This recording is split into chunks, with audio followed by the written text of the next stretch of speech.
Nagarahole forest ನೋಡಬೇಕು, ನಾಗರಹೊಳೆ ಕಾಡನ್ನು ನೋಡಬೇಕು ಅಂತ ನಾವು ಚಿಕ್ಕ ವಯಸ್ಸಿಂದ ಅಂದ್ಕೊಳ್ತಿದ್ದೆ. ನಮಗೆ 3-4ನೇ ಕ್ಲಾಸಲ್ಲಿ ನನ್ನ ಬ್ಯಾಚಲ್ಲಿ ಹೋಗಿರತಕ್ಕಂಥ ಹುಡುಗರಿಗೆ ನೆನಪಿರ್ಬೋದು. ನಮ್ಮ 3-4ನೇ ಕ್ಲಾಸಲ್ಲಿ ಪರಿಸರ ಪಾಠಗಳು ಮಾಡಬೇಕಾದ್ರೆ ಅದರಲ್ಲಿ ನಾಗರಹೊಳೆ ಬಂಡೀಪುರ ಅಭಯಾರಣ್ಯಗಳ ಬಗ್ಗೆ ಇತ್ತು. ನಮ್ಮ ಟೀಚರ್ಸ್ಗಳು ಹೇಳುವಾಗ ಅದು ಹೆಂಗಿರುತ್ತೋ ಏನು ಕತೆನೋ ಅಂದ್ಕೊಂತಿದ್ವಿ.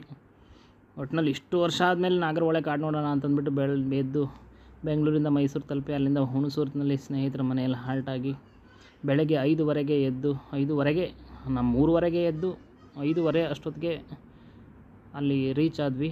ನಾವು ಹೋಗೋಷ್ಟೊತ್ತಿಗೆ ಸಫಾರಿ ವೆಹಿಕಲ್ಗಳು ಸಿದ್ಧವಾಗಿದ್ವು. ಎಲ್ಲರ ಜೊತೆ ಸೇರಿ ಸಫಾರಿ ವೆಹಿಕಲ್ಗಳನ್ನ ಹತ್ತಿ ಹೊರಟ್ವಿ ನಾಗರಹೊಳೆ ಫಾರೆಸ್ಟ್ ನೋಡೋದಕ್ಕೆ. ನಾಗರಹೊಳೆ ಫಾರೆಸ್ಟು ಒಂದು ಅದ್ಭುತವಾದ ಅನುಭವ. ಅವತ್ತು ನನ್ನ ಅದೃಷ್ಟ ಚೆನ್ನಾಗಿತ್ತು ಅನಿಸುತ್ತೆ. ಸಫಾರಿ ವೆಹಿಕಲಲ್ಲಿ ಓಪನ್ ಬಸ್ ಇತ್ತು. ಓಪನ್ ಬಸ್ಸಲ್ಲಿ ಡ್ರೈವರ್ದ ಪಕ್ಕದ ಸೀಟೇ ನನಗೆ ಸಿಕ್ತು. ಆ ಡ್ರೈವರ್ ಪಕ್ಕದ ಸೀಟಲ್ಲೇ ಕೂತ್ಕೊಂಡು ನಾಗರಹೊಳೆ ದೃಶ್ಯಗಳನ್ನ ತುಂಬ ಚೆನ್ನಾಗಿ ಎಂಜಾಯ್ ಮಾಡಿದೆ. ನಿಮಗೋಸ್ಕರ ಕೆಲವು ದೃಶ್ಯಗಳಿಲ್ಲಿದೆ ನೋಡಿ. ಬೆಳಗ್ಗೆ 5:15ಗೆ ನಾವು ಅಲ್ಲಿ ರೆಡಿಯಾಗಿರಬೇಕಾಗ್ತದೆ. 6 ಗಂಟೆಗೆ ಸರಿಯಾಗಿ ಸಫಾರಿ ವೆಹಿಕಲ್ಗಳು ಹೊರಡ್ತವೆ. ಬೆಳಗ್ಗೆನೇ 6 ಗಂಟೆಯಿಂದ 9 ಗಂಟೆವರೆಗೆ 3 ಅವರು ನಾವು ಸಫಾರಿಗಳಲ್ಲಿ ಹೋಗ್ಬೋದು ಒಳಗಡೆ, ಕಾಡೊಳಗಡೆ. ಏನಪ್ಪ ಅಂದರೆ ನಾವು ಇನ್ನೊಂದು ತಿಂಗಳು ಬಿಟ್ಟು ಹೋಗಬೇಕಾಗಿತ್ತು ಅನ್ನೋದು ನನ್ನ ಅಭಿಪ್ರಾಯ. ಯಾಕಂದರೆ ಈಗ ತಾನೇ ಮಳೆಗಾಲ ಶುರುವಾಗಿದೆ. ಮರಗಿಡಗಳು ಇನ್ನೂ ಎಲ್ಲ ಒಣಗಿ ಎಲೆ ಉದುರಿಸಿ ನಿಂತಿರ್ತಕ್ಕಂಥ ಇದೆ. ಇನ್ನೊಂದು ತಿಂಗಳು ಬಿಟ್ಟು ಹೋಗಿದರೆ ಕಾಡಲ್ಲಿ ತುಂಬ ಚೆನ್ನಾಗಿ ಮರಗಿಡಗಳೆಲ್ಲ ಹಸಿರಾಗಿ ನಿಂತಿರ್ತಿದ್ವು. ನೆಲದಲ್ಲಿ ಹುಲ್ಲು ಸೊಂಪಾಗಿ ಬೆಳೆದಿರ್ತಿತ್ತು ಅಂತ ಅನ್ನಿಸ್ತು.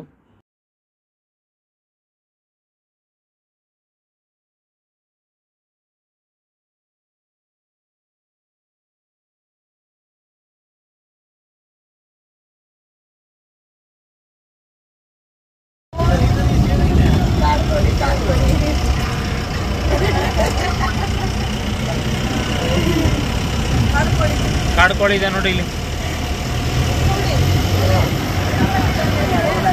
ಹಾಂ, ನೋಡಿ ಊರು ಕೋಳಿ ಥರನೇ ಇದ್ದಾವೆ.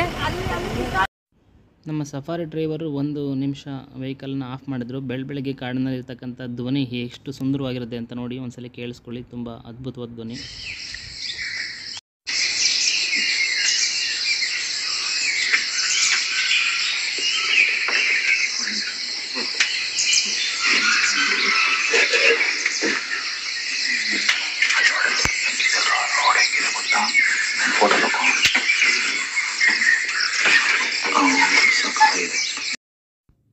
ಸಫಾರಿ ವೆಹಿಕಲ್ ಡ್ರೈವರ್ಸ್ಗಳು ಒಬ್ರಿಗೊಬ್ರು ಫೋನ್ ಕಾಂಟ್ಯಾಕ್ಟಲ್ಲಿ ಇದ್ಕೊಂಡು ಆದಷ್ಟು ಒಳ್ಳೊಳ್ಳೆ ಪ್ರಾಣಿಗಳನ್ನ ಮ್ಯಾಕ್ಸಿಮಮ್ ತೋರಿಸೋದಕ್ಕೆ ಪ್ರಯತ್ನ ಪಡ್ತಾರೆ. ಆದರೆ ನಮ್ಮ ಸಫಾರಿ ಡ್ರೈವರು ಸ್ವಲ್ಪ ಬೇಜವಾಬ್ದಾರಿ ಅಂತ ಹೇಳ್ಬೋದು. ಯಾಕಂದರೆ ಅಲ್ಲೊಂದು ಕಡೆ ಸುಮಾರು 5-6 ದೊಡ್ಡ ಆನೆಗಳು ಮೇಯ್ತಾ ಇದ್ವು ಕಾಡಲ್ಲಿ.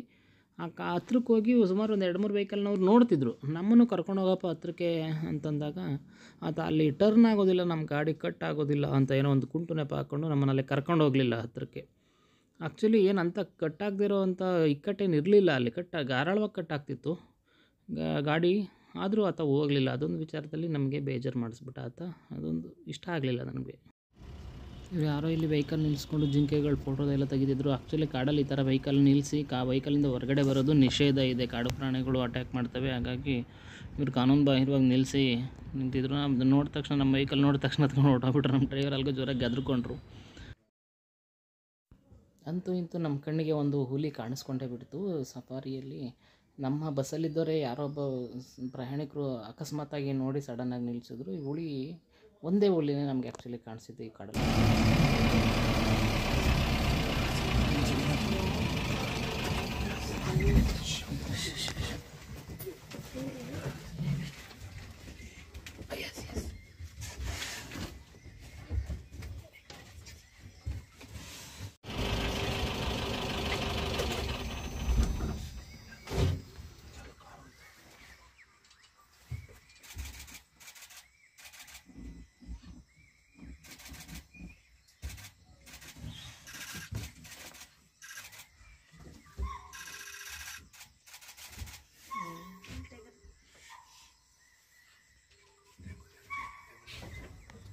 ಈಗ ರೀತಿಯಲ್ಲಿ ಮುಂದೆ ಇಲ್ಲಿ ಎಂಟ್ರಿ ಆಯ್ತಿದಾರಲ್ಲ ಹುಡುಗರು ಕೂಡಿಂದ ಬಂದು ಬೇಕೋಟ್ರಾಗ ಕುಂಬಳಗೊಲ್ಲಿ ಅಲ್ಲಿ ಇದೆ ಮೇನ್ ರೋಡಲ್ಲೇ ಮೂವ್ ಮೇನ್ ರೋಡ್ ದಿಕ್ಕ ಹೋಯ್ತದ.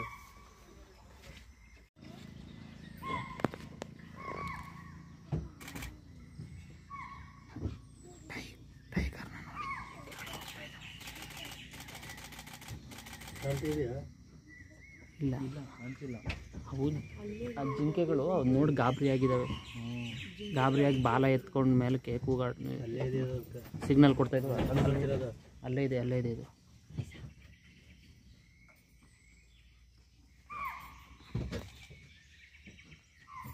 ಜಿಂಕೆಗಳು ಕೂಗ್ತಾ ಇದ್ದಾವೆ ಅದ್ರ ನೋಡಿ. ಯಾವ ಅಷ್ಟು ನೋಡಿದ್ದಾವೆ ಅದನ್ನು.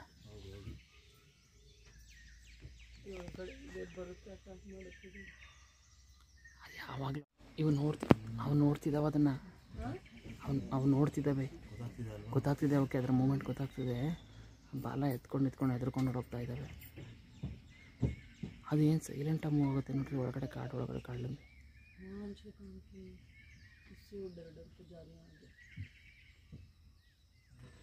ಚಿಕ್ಕದಂತೂ ತುಂಬ ಹೆದರ್ಕೊಂಡ್ಬಿಟ್ಟಿದೆ ನೋಡಿ.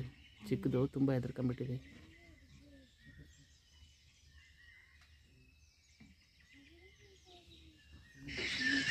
ಸಫಾರಿ ವೆಹಿಕಲ್ ಜೊತೆಗೆ ಒಬ್ಬ ಗೈಡನ್ನು ಅವ್ರು ಕೊಡಬೇಕಾಗಿತ್ತು, ಕೊಟ್ಟಿರಲಿಲ್ಲ. ಆದರೂ ನಾನು ಕುತೂಹಲಕ್ಕೆ ಡ್ರೈವರ್ ಅವ್ರನ್ನ ಕೇಳಿದೆ, ಎಷ್ಟು ಹುಲಿಗಳಿದ್ದಾವೆ ಈ ಕಾಡಲ್ಲಿ ಅಂತ. ಅಯ್ಯಪ್ಪ ಮಹಾನ್ ಸೋಮಾರಿ, ಎಲ್ಲಿ ಮಾತಾಡಬೇಕಾಗ್ತಿತ್ತು ಅನ್ನೋ ಲೆವೆಲಾಗೆ ಗೊತ್ತಿಲ್ಲ ಅಂತ ಒಂದೇ ಸಲ ಅಂದ್ಬಿಟ್ಟ.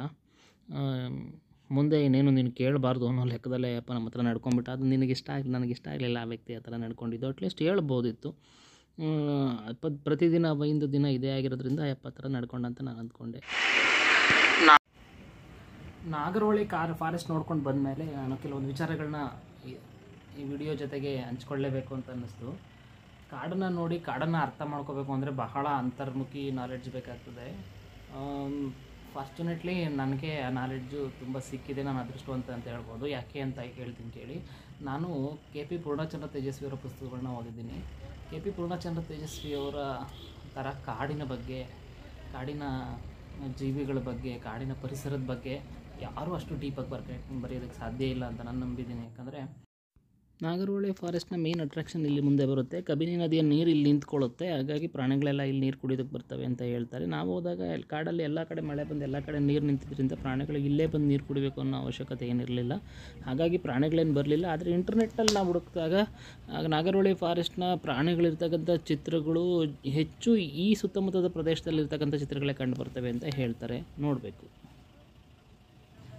ಸಿಂಪಲ್ಲಾಗಿ ನನ್ನ D.Ed ಮಾಡಬೇಕಾದ್ರೆ ಒಂದಿನ ನನ್ನ ಫ್ರೆಂಡ್ ನಾಗೇಂದ್ರ ಅವ್ನು ಬೇರೆ ಕಾಲೇಜಲ್ಲಿ ಓದ್ತಿದ್ದ. ಅವನ ಹಾಸ್ಟೆಲ್ ಬೇರೆ ಕಡೆ ಇತ್ತು. ಒಂದಿನ ಅವನನ್ನು ಭೇಟಿಯಾಗಕ್ಕೆ ಅವನ ಹಾಸ್ಟೆಲಲ್ಲಿ ಹೋಗಂದು ನೈಟಲ್ಲಿ ಆಲ್ಟ್ ಆಗಿದ್ದೆ. ಅವರ ನಾಗೇಂದ್ರನ ರೂಮ್ ಮೇಟ್ ಯಾರೋ ಒಬ್ಬರು ಅಲ್ಲೊಂದು ಪುಸ್ತಕ ಇಟ್ಕೊಂಡಿದ್ರು ತೇಜಸ್ವಿ ಅವ್ರದ್ದು. ನಾನು ಅಲ್ಲಿವರೆಗೂ ಪೂರ್ಣಚಂದ್ರ ತೇಜಸ್ವಿ ಅವ್ರ ಹೆಸರೇ ಕೇಳಿರಲಿಲ್ಲ. ಕೇಳಿದರೂ ಕೂಡ ಅವ್ರ ಬಗ್ಗೆ ಗೊತ್ತಿರಲಿಲ್ಲ ನನಗೆ. ಸುಮ್ಮನೆ ಎಲ್ಲ ಕವಿಗಳು ಬರಹಗಾರರ ಹೆಸರು ಥರ ಅವರು ಒಬ್ಬ ಹೆಸರು ಅಂದ್ಕೊಂಡಿದ್ದೆ ಅಷ್ಟೇ. ಬಟ್ ಆ ಸಣ್ಣದೊಂದು ಪುಸ್ತಕ ಮಿಲೇನಿಯಂ ಸೀರೀಸ್ ಅಂತ ಅವ್ರು 16 ಪುಸ್ತಕಗಳನ್ನ ಬರೆದಿದ್ದಾರೆ. 16 ಪುಸ್ತಕಗಳಲ್ಲಿ ಅದೊಂದು ಸಣ್ಣದೊಂದು ಬುಕ್ ಓದಿದೆ. ಅದು ಓದಿದ್ದಾದಮೇಲೆ ನನಗೆ ಅನ್ನಿಸ್ತು, ಇನ್ನೂ ನಾನು KP ಪೂರ್ಣಚಂದ್ರ ತೇಜಸ್ವಿಯವರ ಪುಸ್ತಕಗಳನ್ನ ಓದದೇ ಇರೋದಕ್ಕೆ ಸಾಧ್ಯನೇ ಇಲ್ಲ. ಅಷ್ಟು ನಶೆ ಹಿಡಿಸ್ಬಿಡ್ತು ನನಗೆ ಬುಕ್ಕು. ಇಂಟೆಲೆಕ್ಚುಯಲಿನ ಪುಸ್ತಕ ಓದತಕ್ಕಂಥ ಇಂಟೆಲೆಕ್ಚುಯಲ್ ಕಿಕ್ ಇದೆಯಲ್ಲ, ಅದು ಪುಸ್ತಕ ಓದತಕ್ಕಂಥ ಹವ್ಯಾಸ ಇರೋರಿಗೆ ಅಷ್ಟೇ ಗೊತ್ತಾಗಕ್ಕೆ ಸಾಧ್ಯ. ತೇಜಸ್ವಿಯವರ ಪುಸ್ತಕಗಳನ್ನ ಎಲ್ಲವನ್ನೂ ನಾನು ಓದಲೇಬೇಕು ಅಂತ ಹಠ ಬಂದ್ಬಿಡ್ತು ಮನಸ್ಸಿಗೆ. ಬಟ್ ಅವತ್ತಿನ ಪರಿಸ್ಥಿತಿಲಿ ನನಗೆ ಭಾಳ ಬಡತನ ಇತ್ತು. ನನಗೆ 100 ರೂಪಾಯಿ ಕೂಡ ಭಾಳ ದೊಡ್ಡ ಅಮೌಂಟು. ಆದರೂ ಊರಿಗೆ ಹೋಗಿ ಮನಸ್ಸಾಕ್ಷಿ ಒಪ್ಪದೇ ಇದ್ದರೂ ಕೂಡ ಮನೆಯಲ್ಲಿ ಸುಳ್ಳು ಹೇಳಿ ನಾನು ಕಾಲೇಜಿಗೆ ಅರ್ಜೆಂಟ್ ಫೀಸ್ ಕಟ್ಟಬೇಕು ಅಂತ 2,500-3,000 ದುಡ್ಡು ಇಸ್ಕೊಂಡ್ಬಂದು KP ಪೂರ್ಣಚಂದ್ರ ತೇಜಸ್ವಿಯವರ ಮಿಲೇನಿಯಂ ಸೀರೀಸ್ನ ಅಷ್ಟು ಪುಸ್ತಕಗಳನ್ನ ಕೊಂಡ್ಕೊಂಡು ಹುಚ್ಚನ ಥರ ಓದಿ ಮುಗಿಸ್ದೆ. ಕಾಲೇಜಲ್ಲಿ ನನಗೆ D.Ed ಕಾಲೇಜಲ್ಲಿದ್ದಾಗ ಆ ಸಿಲೆಬಸ್ ಸಖತ್ ಬೋರಿಂಗ್ ಅನ್ನಿಸ್ತಿತ್ತು. 10 ನಿಮಿಷ ಕೂಡ ಕಾನ್ಸಂಟ್ರೇಟ್ ಮಾಡೋಕ್ಕಾಗದೇ ಇರೋಷ್ಟು ಬೋರಿಂಗ್. ಮೊದಲೇ ಸಿಲೆಬಸ್ ಬೋರಿಂಗು. ಆ ಬೋರಿಂಗ್ ಜೊತೆಗೆ ಈ ಬೋರಿಂಗ್ ಲೆಕ್ಚರರ್ಸು ಅಲ್ಲಿ ನನ್ನ ಗುರುಗಳ ಬಗ್ಗೆ ಮಾತಾಡಬಾರ್ದು, ಹಿಂಗೆ ಪಾಠ ಕಲಿಸಿರೋ ಗುರುಗಳ ಬಗ್ಗೆ ನೆಗೆಟಿವ್ ಆಗಿ. ಬಟ್ ನನಗೆ ಯಾವ ಲೆಕ್ಚರ್ಸು D.Ed ಕಾಲೇಜಲ್ಲಿ ಮಾತ್ರ 10 ನಿಮಿಷ ಕೂಡ ಪಾಠ ಕೇಳೋಕೆ ಆಗ್ತಿರ್ಲಿಲ್ಲ ನನಗೆ. ಅಂಥ ಟೈಮಲ್ಲಿ ತಲೆ ಬಗ್ಗಿಸ್ಕೊಂಡು ಸುಮ್ಮನೆ ಅವ್ರ ಪಾಠದವ್ರು ಪಾಠ ಮಾಡ್ಕೊಳ್ತಿರ್ತಿದ್ರು. ನನ್ನ ಪಾಡಿನ ಬುಕ್ಗಳು ಓದ್ಕೊಂಡ್ಬಿಡ್ತಿದ್ದೆ. ಒಂದೊಂದು ಪುಸ್ತಕನೂ ರಿಪೀಟೆಡ್ಲಿ ಓದಿದ್ದೀನಿ ನಾನು. ಮಿನಿಮಮ್ ಆ ತೇಜಸ್ವಿಯವರ ಮಿಲೇನಿಯಂ ಸೀರೀಸ್ನ 16 ಬುಕ್ಸ್ ಏನಿದ್ದಾವೆ ಒಂದೊಂದನ್ನು ಮಿನಿಮಮ್ 5 ಸಲ ಅಂತ ಓದಿದ್ದೀನಿ ಅಂತ ಕನ್ಫರ್ಮಾಗಿ ಹೇಳ್ಬಲ್ಲೆ.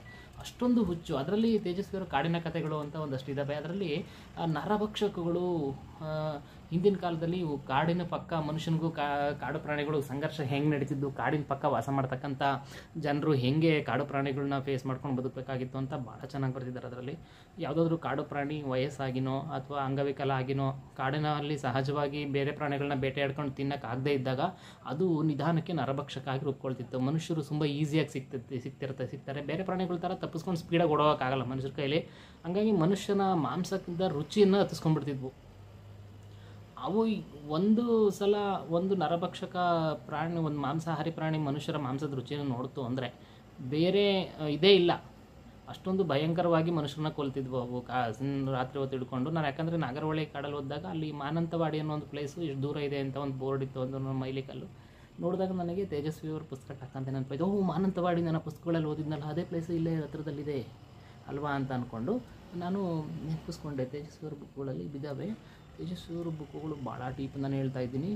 ಕಡ್ಡಾಯವಾಗಿ ನಿಮ್ಮ ಮನೇಲಿ SLC ಓದಿರ್ತಕ್ಕಂಥ ಅಥವಾ PUC ಓದಿರ್ತಕ್ಕಂಥ ಮಕ್ಕಳಿದ್ರೆ ಅವ್ರಿಗೆ ಕಡ್ಡಾಯವಾಗಿ ತೇಜಸ್ವಿಯವರ ಪುಸ್ತಕಗಳನ್ನ ಓದಿಸಿ, ತೇಜಸ್ವಿಯವರ ಮಿಲೆನಿಯಮ್ ಸೀರೀಸ್ ಬುಕ್ಗಳನ್ನ ಓದಿಸಿ ಅಂತ ನಾನು ರೆಕಮೆಂಡ್ ಮಾಡ್ತೀನಿ. ಯಾಕಂದರೆ ಇಟ್ಸ್ ಯುವರ್ ಚಾಯ್ಸ್, ನಾನೇನು ಬಲವಂತ ಮಾಡ್ತಿಲ್ಲ. ಬಟ್ ತೇಜಸ್ವಿಯವರ ಪುಸ್ತಕಗಳನ್ನ ಓದಲಿಲ್ಲ ಅಂದರೆ ನಿಮ್ಮ ಜೀವನದಲ್ಲಿ ಅತ್ಯಂತ ಮುಖ್ಯವಾದ ಒಂದು ಇಂಟೆಲೆಕ್ಚುಯಲ್ ಕಿಕ್ಕು, ಒಂದು ನಮ್ಮ ಒಂದು ನಾಲೆಡ್ಜನ್ನು ನೀವು ಮಿಸ್ ಮಾಡ್ಕೊತೀರ.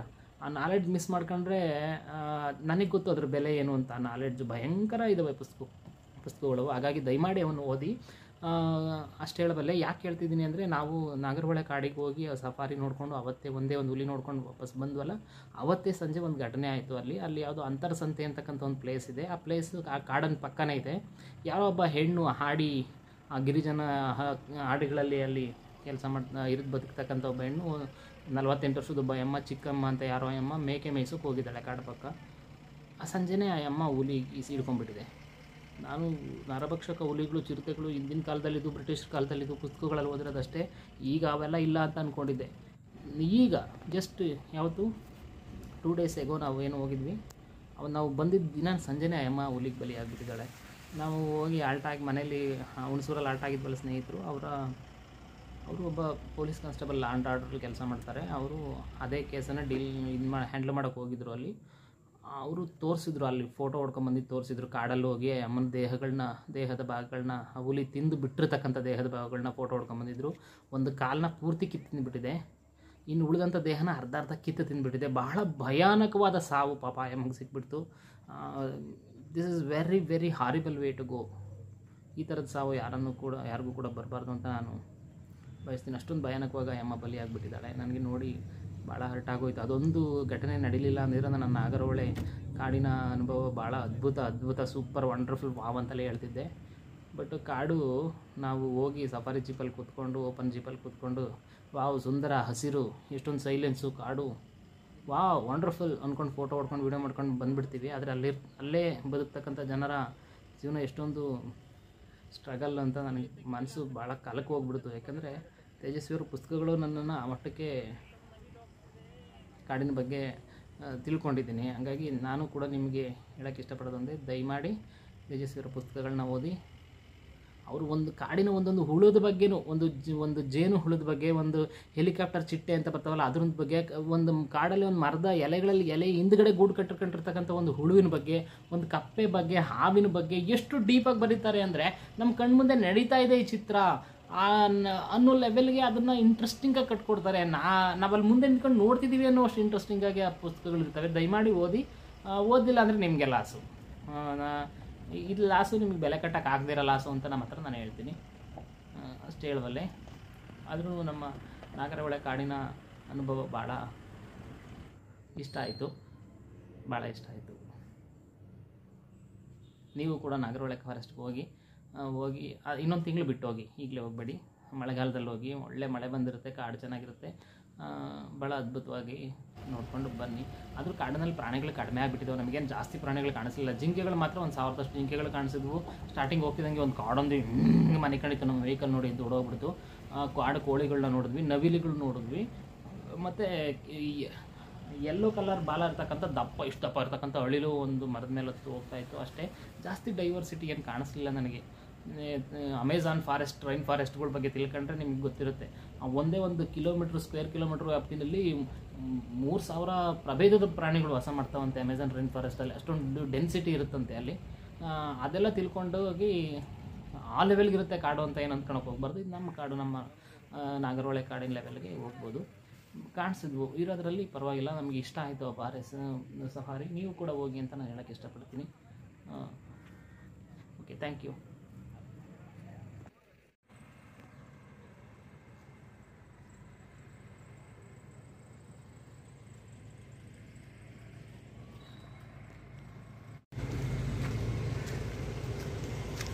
ನಾಗರಹೊಳೆ ಫಾರೆಸ್ಟ್ ನೋಡಬೇಕು ಅಂತ ಬಂದು ಬೆಳಗ್ಗೆ 6 ಗಂಟೆಗೆಲ್ಲ ಶುರುವಾಗುತ್ತೆ. ಇಲ್ಲಿ 5:15ಗೆಲ್ಲ ಇಲ್ಲಿಗೆ ಬಂದು ರೀಚ್ ಆಗಬೇಕು. ಕಾಕನಕೋಟೆ ಸಫಾರಿ ಕೇಂದ್ರ ಅಂತ ಹುಣಸೂರು ಪಕ್ಕ ಇದೆ. ಇಲ್ಲಿಂದ ಬಂದರೆ ನಾಗರಹೊಳೆ ಫಾರೆಸ್ಟ್ ಒಳಗಡೆ ಕರ್ಕೊಂಡು ಹೋಗ್ತಾರೆ.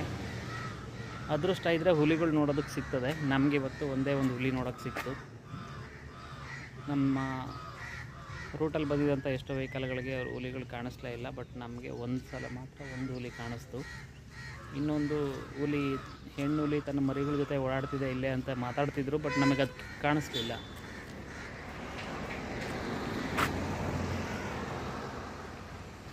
ನಾಗರಹೊಳೆ ನಾವು ಇನ್ನೊಂದು ತಿಂಗಳು ಬಿಟ್ಟು ಆಮೇಲೆ ಬಂದಿದ್ದರೆ ಇನ್ನೂ ಕಾಡು ತುಂಬ ಸುಂದರವಾಗಿ ಕಾಣಿಸ್ತಿತ್ತು ಅನಿಸುತ್ತೆ.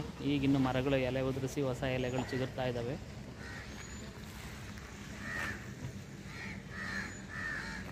ಕಾಡಿನ ತುಂಬ ಲಂಟಾನ ಬೇಲಿ ತುಂಬ್ಕೊಂಡು ಬಿಟ್ಟಿದೆ. ಹಂಗಾಗಿ ಕಾಡು ಪ್ರಾಣಿಗಳಿಗೆ ತುಂಬ ಕಷ್ಟ ಆಗುತ್ತೆ ಓಡಾಡೋದಕ್ಕೆ. ಲಂಟಾನ ಬೇಲಿ ತೆಗೀಲಿಲ್ಲ ಅಂದರೆ ಕಾಡಿಗೆ ಅದೊಂಥರ ಕ್ಯಾನ್ಸರ್ ಕಾಯಿಲೆ ಥರ ಹಬ್ಕೊಂಡ್ಬಿಟ್ಟಿದೆ ಲಂಟಾನ ಬೇಲಿ. ಅಲ್ಲಲ್ಲೇ ತೆಗೆಯೋದಕ್ಕೆ ಪ್ರಯತ್ನ ಪಡ್ತಿದ್ದಾರೆ, ಬಟ್ ಅದು ಪೂರ್ತಿ ರಿಮೂವ್ ಮಾಡಬೇಕು.